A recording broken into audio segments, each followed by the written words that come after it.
여러분, 전세나 월세로 사시는 분들의 경우 무조건 이것은 꼭 집에 두셔야 하고 이것은 하시고 사셔야 합니다. 이는 풍수적으로 집의 기운을 바꿔 자신의 기운에 맞도록 만드는 수단이며, 이 수단으로 인해 그 집에 거주하시는 동안 불행은 없고 항상 행복과 번영만 가득하도록 만드는 수단이니 이거 꼭 지키시도록 하세요. 여러분 안녕하세요, 이정민입니다. 아마 여러분들 중에는 자가에 사시는 분들도 있을 것이고, 또 전세나 월세, 즉 임대로 사시는 분들도 있을 거예요. 물론 자가의 경우야 집을 얼마든지 변형시키고 고칠 수도 있겠지만, 임대의 경우는 그것이 정말 쉽지 않겠죠. 하지만 다른 것은 몰라도 이것만은 꼭 해야 하는 것입니다. 물론 법적인 부분이야 제 해당 분야가 아니라서 말씀을 드리지 않을게요. 네, 여러분이 그 집에 사시는 동안 풍수적으로 그 집의 기운과 여러분의 기운이 잘 맞을 수 있도록 만드는 수단에 관해 말씀드리도록 하겠습니다. 첫 번째로, 이럴 경우 항상 거실에는 작은 식물을 하나 두세요.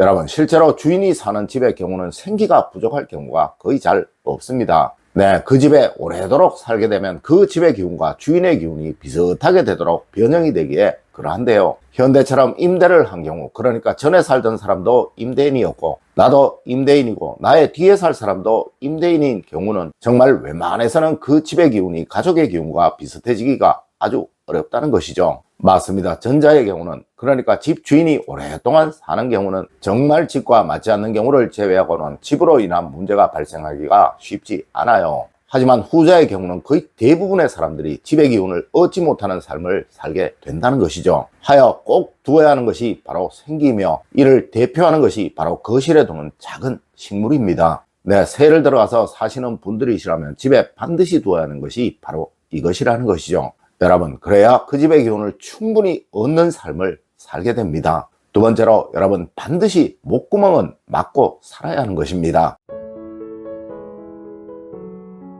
앞서에서처럼 새를 이어서 주는 집들의 경우 가장 많은 것이 바로 벽에 못 들일 것입니다. 네, 이것은 어떤 식이든 그 집에 사는 사람에게 불행을 주는 것이고, 아주 특별한 경우가 아니라면 좋은 기운을 주는 일은 없다는 것이죠. 하여 전세나 월세로 사시는 경우 제일 먼저 해야 하는 것이 바로 벽에 박힌 못을 빼는 거예요. 물론 못이 박힌 흔적 역시 지우는 것 중요합니다. 네, 절대로 못이 많이 박힌 집, 그리고 못이 박힌 흔적이 많은 집은 그 집 본연의 기운을 전혀 발휘할 수가 없는 집이고, 또 그 집은 병든 집이라고 할 수가 있다는 거예요. 혹 이런 집이 있다면 그 위에 벽걸이용 접착거리를 붙이시는 것도 하나의 좋은 방법일 것입니다.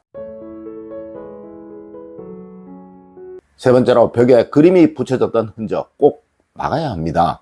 여러분, 집의 주인이 많이 바뀐 경우는 가장 문제가 되는 것이 바로 벽의 얼룩입니다. 네, 앞서 살았던 사람이 벽에 그림을 걸었었다면 분명 그 자리는 다른 곳과 다르게 흔적이 생겨날 수밖에 없을 테니까요. 이는 굳이 그림이 아니더라도 그러할 것입니다. 여러분, 벽에 얼룩이 있다는 것은 항상 무의식에 불쾌함을 만들게 되며, 이 불쾌함이 그 사람의 무의식을 밝게 긍정적으로 만들 수 없도록 만들어 버린다는 것이죠. 네, 풍수는 바로 무의식을 이용하는 학문이에요. 하여 일반적으로 새를 들어갈 때는 도배를 깨끗이 하기도 하지만, 아파트의 경우는 이런 집이 없을 거예요. 혹 이런 곳이 있다면 무조건 뭔가로 가리세요. 그 위에 좋은 그림을 다시 하나 거는 것도 하나의 좋은 방법일 것입니다. 네 번째로, 초기에는 무조건 청소를 많이 하셔야 합니다. 여러분, 사기를 없애고 생기를 만드는데 청소를 많이 하는 것만큼 좋은 것은 없어요. 네, 청소를 하지 않는 집은 무조건 번영은 없고 불행만 많이 생기는 집이 될 수밖에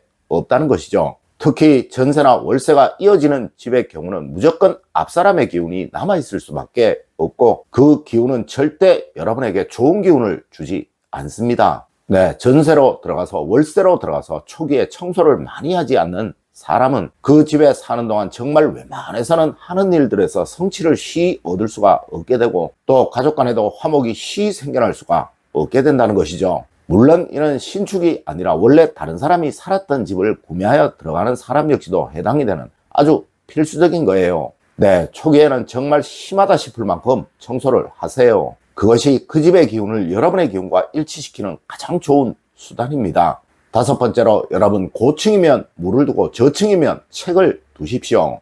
여러분, 우리 풍수는 원래 단층을 기준으로 만들어진 학문이에요. 하지만 현대는 고층 건물들이 대부분이라 이런 기준들을 현대에 맞게 변형을 시켜야 하는데, 이 중 가장 대표적인 것이 고층에는 물을 많이 두는 것이고 또 저층에는 책이나 그림을 많이 두는 것입니다. 하여 아파트도 고층에는 젊은 사람들이 살면 좋다, 또 저층에는 나이가 어느 정도 있는 사람이 살면 좋다라는 말도 하는 거예요. 이는 그 집의 기운을 잃지 않도록 만들기 위해서 그러한 것입니다. 물론 고층과 저층의 기준은 사람에 따라 다 다릅니다.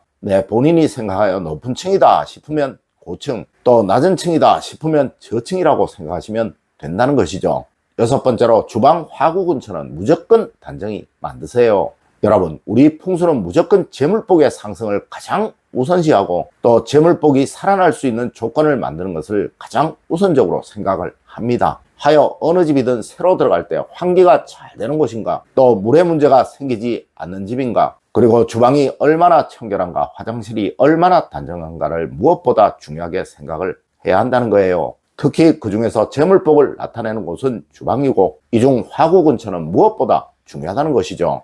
주방 화구 근처는 무조건 새로 들어가시면 정말 심하다 싶을 만큼 청소를 하세요. 그래야 그 집에 사시는 동안 금전적인 문제로 인해 고생하는 일이 생겨나지 않게 됩니다. 7번째로 깨진 유리나 금이 간 타일은 없게 해야 합니다. 여러분, 이는 새로 사는 집이든 자가로 사는 집이든 무조건입니다. 절대 집안에는 깨어진 유리가 있도록 해서는 안 되는 것이며, 또 깨어진 타일이 흉할 정도로 눈에 보여서는 안 되는 거예요. 이런 가정은 무조건 가족 간에 불화가 생기게 되며 항상 주장, 즉 그 집에서 돈을 벌어오는 사람의 일에 막힘을 겪게 된다는 것이죠. 아마 실제로 전세나 월세로 집을 구해서 들어가면서 많은 것을 바꾸는 사람 그리 많지 않을 거예요. 물론 자가라면 그런 분들도 많겠죠.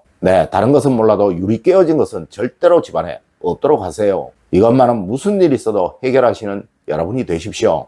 8번째로 집에 들어가시면 안방 침대 자리는 꼭 신경을 쓰세요. 여러분, 실제로 이 유모를 불행을 겪는 경우는 거의 대부분 잠자리가 맞지 않아서 그러한 거예요. 제가 지금껏 수도 없는 많은 분들의 집에 들어가 보았는데 힘들게 어렵게 사는 분들의 경우, 또 항상 고민을 생활처럼 겪고 있는 사람들의 경우는 무조건 잠자리 문제가 첫 번째였다는 것이죠. 물론 이는 자가에 사시는 분들도 그러합니다. 언제든 집에 들어가시면 무조건 며칠간 주무시면서 컨디션을 체크해 보세요. 혹 불편하시다면 다른 곳으로 바꾸는 식으로 침대 배치를 변형해 보세요. 물론 침대머리 주변에 무엇도 없게 하는 것 절대 잊지 마시고요.